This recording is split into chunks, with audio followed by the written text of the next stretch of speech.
and welcome to Food Alert. In this video, I'm making an anti-inflammatory tea infusion with turmeric. For that, we need half teaspoon turmeric powder, 1/8 teaspoon pepper powder, 1/4 teaspoon dry ginger powder and 1/4 teaspoon cinnamon powder for 1 liter of water. Keep the water for boiling in a saucepan and add the spices. Mix everything well and let the water boil.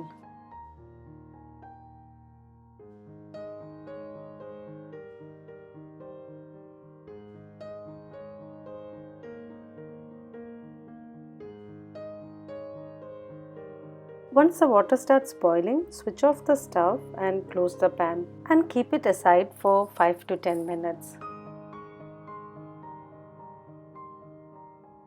Once the spice powders are settled down, strain the tea to a cup. The rest of the tea can be stored in a thermoflask and you can keep sipping it throughout the day. If you like, you can add half to 1 teaspoon of organic honey and a teaspoon of lemon juice or a slice of lemon to the tea. These spices have anti-inflammatory properties and help in reducing inflammation in your body. Enjoy the tea and stay healthy.